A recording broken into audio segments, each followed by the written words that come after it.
Watching the gin blue waters of the Bahamas roll off the bow of Paquita, one might think all was well in the world. But actually, I find myself in a bit of a pickle. On one hand, I have all kinds of content, pictures, video content of multiple trips to the Bahamas we've shot this winter. Unfortunately, they're not really strung together too well as far as a story goes. Then on the other hand, we're in the midst of this series of the things I've learned the last couple of years of owning Paquita. So, I think that today, with this video, we're going to do something different. Some of the things I've learned haven't always been great. In fact, this particular video has a terrible name to it. It's kind of the things I hate, or the things I've found out that I don't like, whether it be about my boat or cruising or whatever. But to keep it from being a real negative, Debbie Downer video, I figured maybe we'd put some happy sailing pictures in, some video of different parts of the Bahamas, and then just sprinkle in some of the things that I found out that I'm not a big fan of, or I've discovered within the community. All right, hope any of that makes sense to you. Thank you guys so much for watching. Hello and welcome. My name is Tim, and for 3 weeks I work on a tugboat like this, and then I have 3 weeks off and I hang out on a boat like this. Actually, this boat. I bought this boat a few years ago, and since then have been sailing it up and down the east coast of the U.S.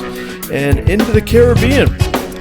We've been fortunate enough to put about 6,000 miles under the keel in the last few years, and these are some of the things that I've learned in that time. Stick around, I hope you like it.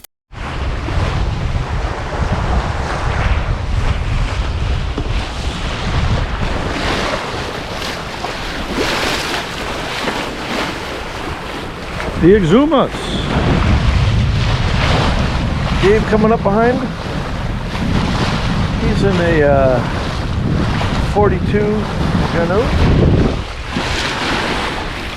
I think it's just a little bit of wind, but enough to make us go. Oh, life is great.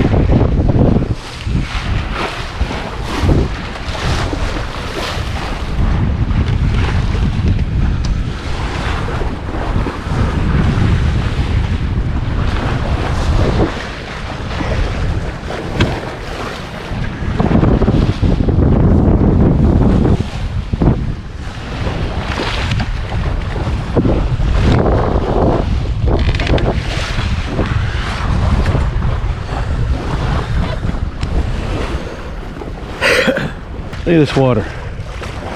We're like in almost 20 feet of water. It looks like you can reach down and touch it. But we just have a little bit of a sail. Oh, look at this! She's got the Puerto Rican flag on. She says it's really small. It's the first I bought her that. It's the first time she's worn it. She says it's too small for her. ¿Tú quieres? Yo te aquí. ¿Está bien? Anyway, so we went and we went to feed the iguanas this morning, and the iguanas fed on me. We had toothpicks and we were feeding them, but when they come in, I don't think they have a really good targeting mechanism, and they just kind of like lunge at stuff. And one of them got me pretty good. I was bleeding a while there, but I've cleaned it out with some alcohol and put some Neosporin. I had a band-aid on it, but on the boat everything falls off, so that's where we're at. But we're gonna be we're taking a nice easy sail, 5.5 knots here. Beautiful, not a bump in the water. And we're a couple hours we'll be down at Norman Cay, and well, see if Pablo Escobar left us anything. Check in with you then. Getting a little nibble by a lizard is nothing worth complaining about, at least on this video anyway. But as you can see, we got over to Norman Key over here. I keep saying K because that's how it's spelled, but I think it's pronounced Key. Anyway, the story goes that I guess they were having trouble with the landing gear when this thing was loaded up with, I don't know if he was bringing mail back from Colombia or what he was bringing. Maybe coffee, I'm not sure. But anyway, the landing gear wouldn't go down, so I guess they opted to ditch it in the lagoon here where they'd be able to retrieve all the goods that that they had stowed on here. So that's going on. But anyway, this brings me to my first rant. My first thing that I'm complaining about, and Lord knows I've got plenty of them, so fear not. If you don't agree with this one, I'm sure there's somewhere over there'll be some that you will agree with. Anyway, in the past I've talked to you and said, look, if you spend $100,000, maybe even $1 million on a boat, you really shouldn't be so cheap. You need to buy a AIS transceiver, among other safety things.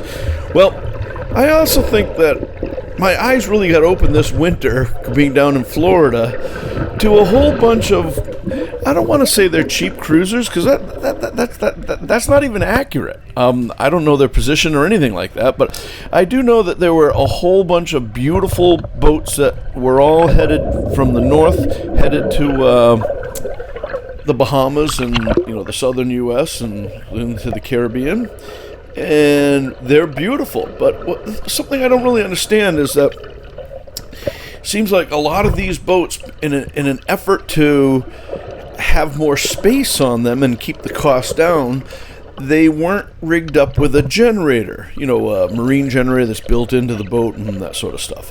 So it's very common that you see people with these, what we call inverter generators, these little small generators that they put on the transom of their boat and they plug them in. And, like the Honda ones, they're very quiet. Now, there's a lot of knockoff brand ones that are not made by Honda and are not as quiet as Honda is. But anyway, one of my bitches is that it seems odd that people seem to not really be too aware that if you're in a beautiful anchorage and the sun's going down and people are having their sundowners and that stuff, there's some people that just don't mind running that generator all the time.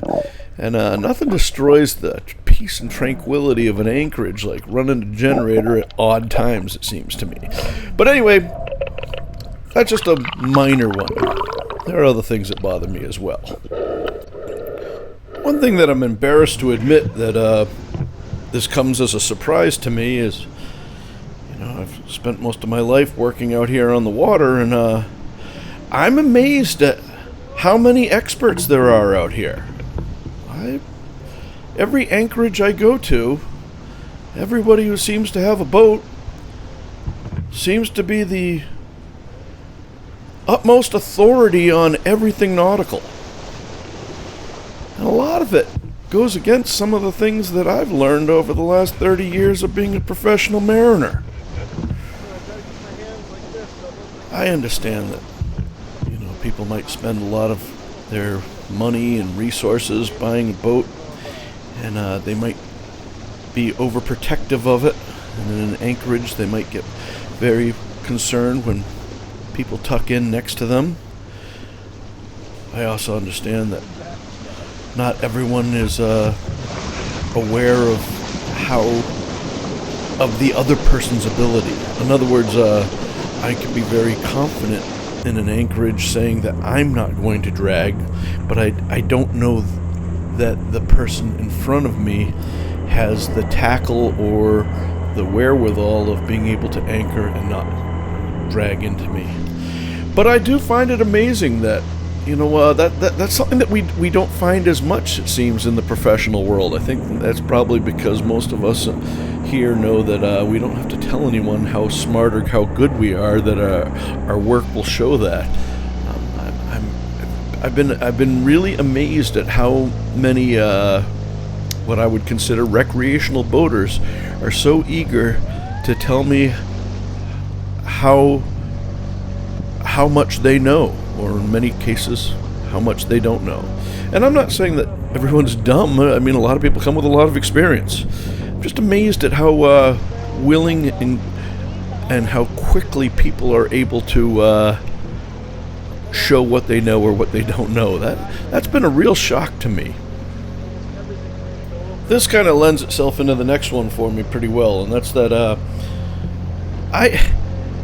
I have been guilty of this for quite some time, and it's something that I have to continue to fight as I continue to watch different videos, sailing videos online.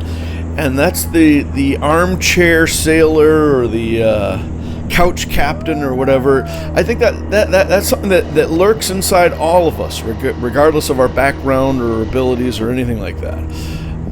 There are many different channels that I watch, and I find myself saying, "Oh, why do they do that? Oh, that's so dumb. Well, they shouldn't be doing this like that, or they shouldn't be doing that like this." And you know something? At the end of the day, I'm here at work, and they're over in Fiji or Tonga, or maybe something like just like the Bahamas. And I would encourage you guys do whatever you want. We're all grown adults here, but I would, speaking for myself, I can say that it has become much more enjoyable for me to watch videos and let people do their things the way they do it. The thing that makes this whole life so interesting is that we are so different, and we look at things from a different background and a different perspective. And some people value things that are different than we value. You know, I follow some channels that have done these electric conversions where they've taken their diesel out and they've put electric motors in, and they'll cross the Atlantic, and for 3 or 4 days they might not have any wind, and they just sit there and drift. And I don't. That would be very, very, very difficult for me to do. I find that just 15 minutes of the sails flapping are enough to drive me crazy, and I have to fire up the iron jib. But everyone's different, and I also watch videos, and there are people that bother me, and they bother me for the wrong reasons. They don't do anything wrong or anything like that. There have been some videos that I've watched that there's one channel in particular where there's a young couple, and they're great, and they're sailing around the world. Anyway, he used to have really long hair, and for reasons I don't even understand about myself, it really bothered me. And I hated everything about everything he did because he had long hair. And look, I'm admitting it.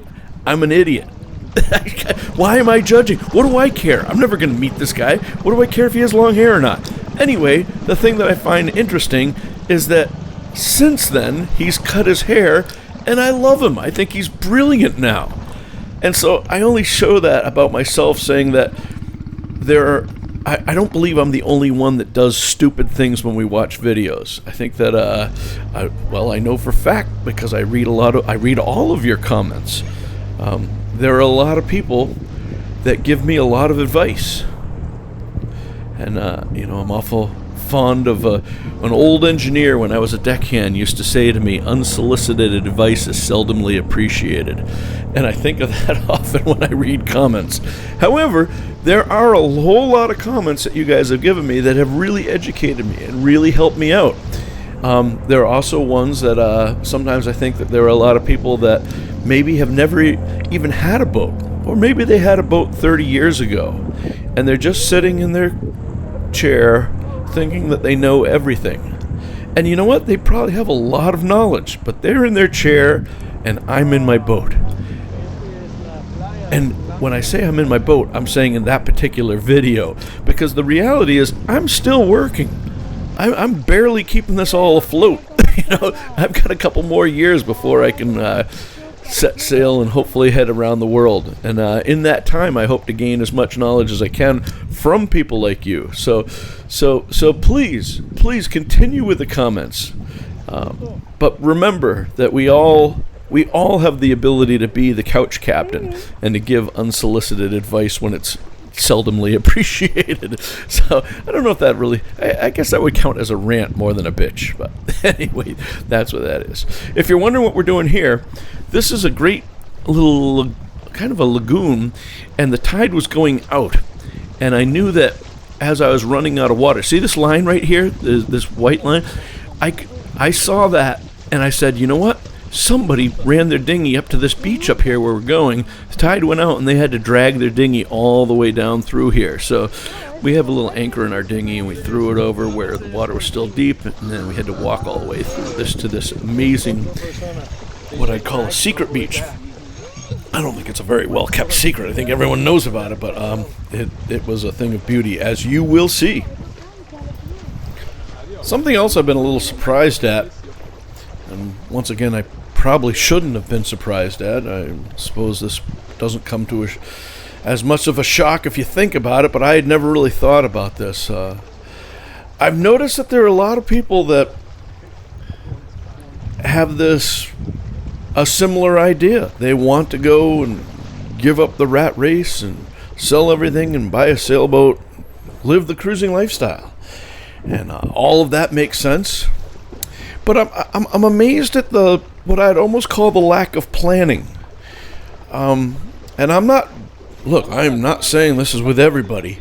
I'm just surprised that there's anybody that would do this. It almost seems I'm cautious to call it arrogance.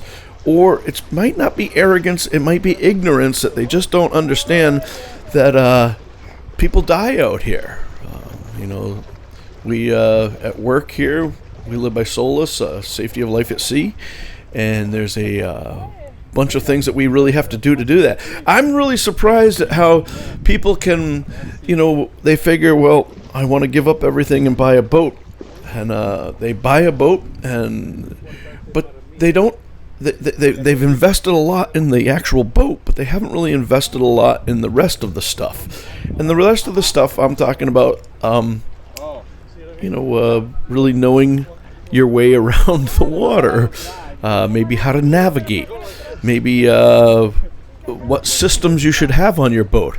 I know a lot of people that are, or I should say I know a lot of people. I've seen people in anchorages that will it almost seems as though they've gone cruising with the idea that it's very similar to having an RV. Your RV breaks down, you call AAA, AAA picks you up, the mechanic fixes it, and you go on your way.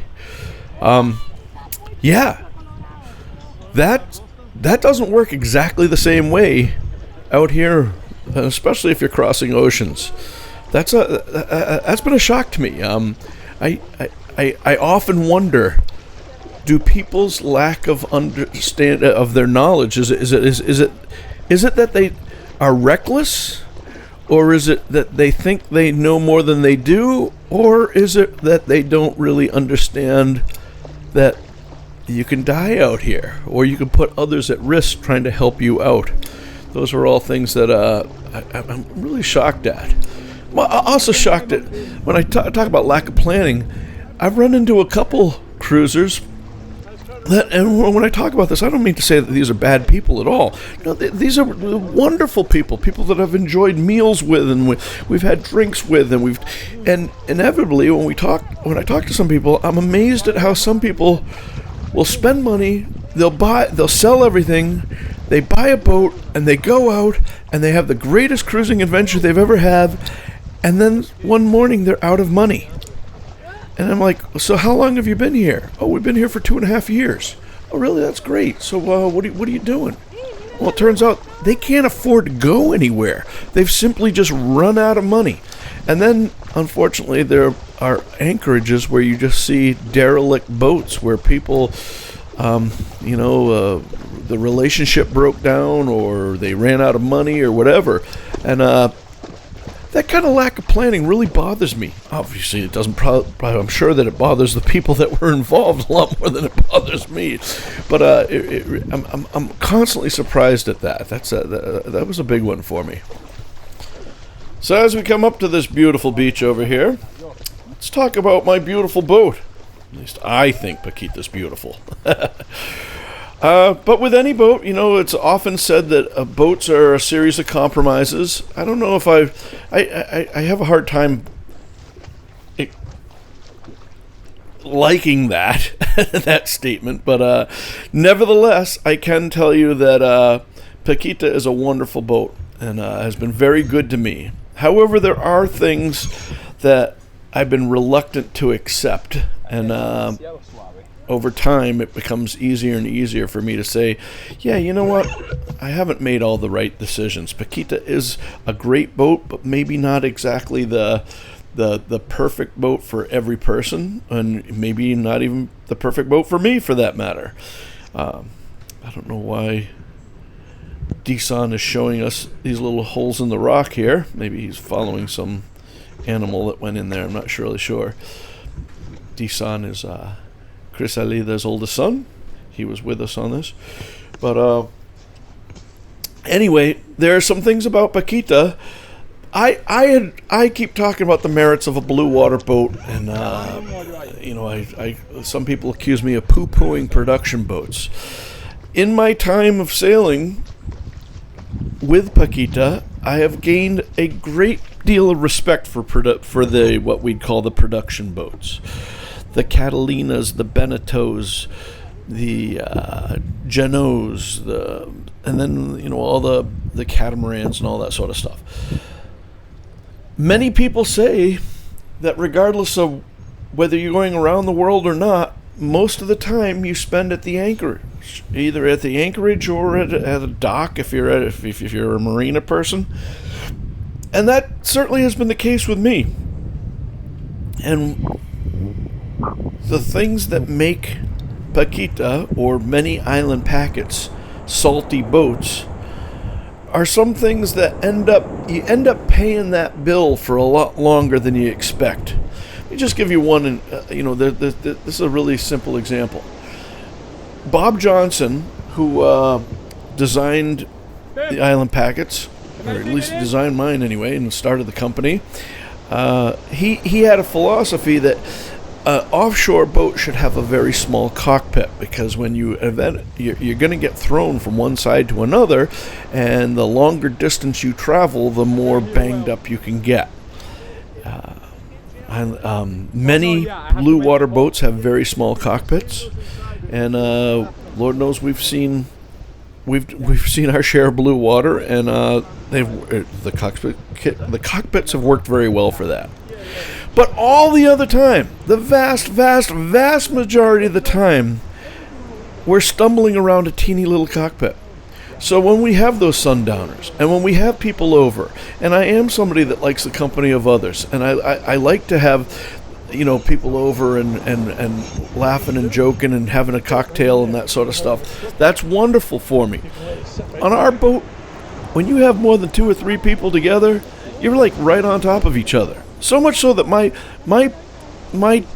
foldable table, Crystalita and I can't even have our meal on it. One has to, it's not even big enough for 2 people to share plates on our table.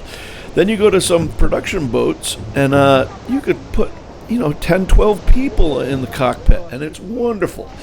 So there are some things that you really think about, that you say, you know what, these are things that I really liked about, the idea that I have a boat that I can someday hopefully cross the Atlantic and then come back and cross into the Pacific and do all this stuff.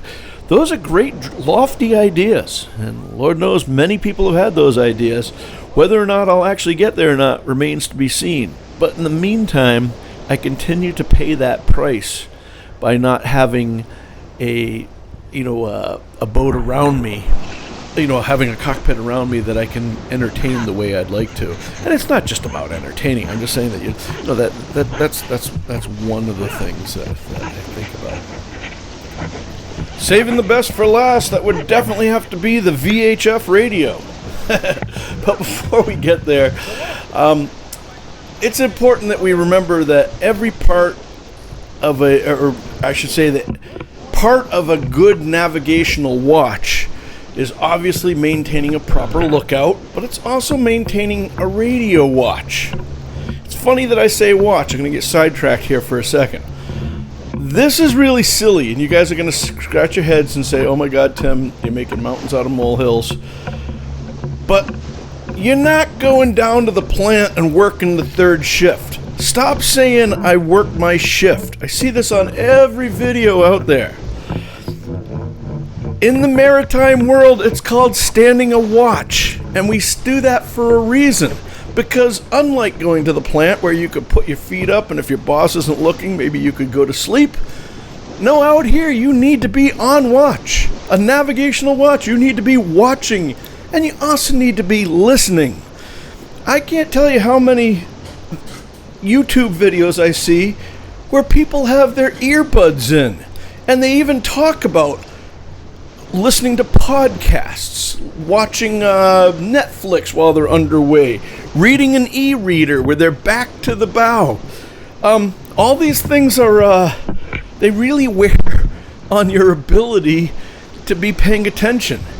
This is going to go off on a side note here, but a guy that I used to sail with a long time ago, Captain Randy Flood, he used to tell a story that when he was I think he was a chief mate on a big 800-foot tanker or something like that. And he used to say that the master, every time that, the master doesn't stand a traditional watch, but when he'd get up in the morning and get his paperwork done, he'd get a cup of coffee and he'd walk down the leeward side of the deck and then come back on it again. And one of those days, in no sight of land or anything like that, he happened to hear a voice just yelling, "Help, help." And he was like, whoa, what am I doing? And he looks over the edge, and sure enough, there was a kid on a surfboard out in the middle of nowhere. They ended up saving that kid. Now, I'm not saying that that's going to happen to all of us, but I am saying that you're not going to hear me calling you on the radio. You're not even going to hear me blowing the danger sound, the signal. You're not going to hear, and I say me, I'm talking about me when I'm at work, but it also could be another sailboat. Remember that the rules of the road, you're holding on to what you think is the stand-on vessel is not going to keep you alive in every situation. You can be dead right, and the important part is that you're dead. Rule 2, if you're really into rules, look up Rule 2. Basically, for a condensed version of Rule 2, Rule 2 states that everything in Rule 1 goes by the wayside if you can avoid having an incident. That's very condensed, but that's basically what Rule 2 says. All right, so don't put your earbuds in.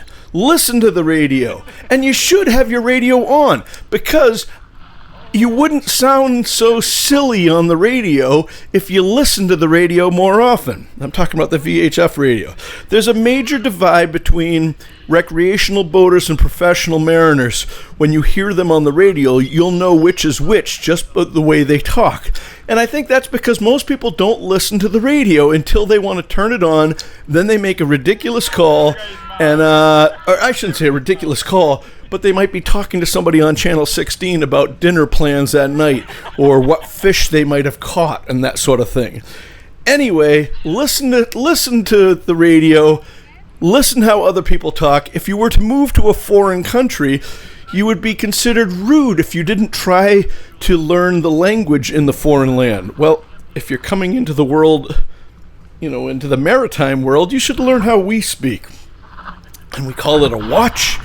And the way we say things on the radio, those are all things that you will get better at as you go on. And while we're talking about this, talking about radios now, I've said this a million times on my Tim Be at Sea channel. That's my tugboat channel that I have. You gotta stop doing radio checks on Channel 16. It's gotten so crazy that the Coast Guard in most parts of the country have even given up They've given up. They've done studies, and they've found that them trying to tell recreational mariners to stop doing radio checks on Channel 16, they're better off not saying anything so that they free up the airways for people that really need to make calling in distress calls on Channel 16. So stop making your radio checks on Channel 16. You don't have to do that. There are other dedicated channels. There are other channels that have automatic things that do that. That's something that really, really bothers me. Another one, too, is that you hear this quite often in congested harbors. somebody will have what we call a keyed mic. In other words, the mic is hot, the mic is on, and it's stuck on. And there'll always be people talking, saying, "Hey, check your boot for a stuck microphone, a hot key." Well, just think about that for a second. If your boat has the radio with the key, with a microphone that's keyed, you're going to be transmitting. You're not going to be receiving. So everyone will hear the person telling everyone to check for that, except for the one person that could stop it. So just use your head. That's all I'm saying.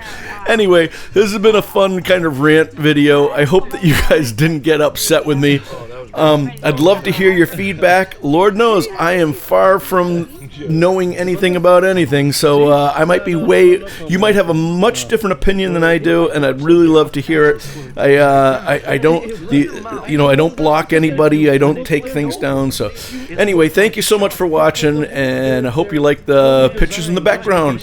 And thank you so much. If these are the kind of if you like this sort of thing, you can subscribe. You can leave a comment, but you can also, there's a thank you button. You can click for a one-time donation if you want to do that, or you could consider becoming a patron, and I'll put links in the description for that as well. But thank you guys so much. Be safe. As always, I'll see you on the one.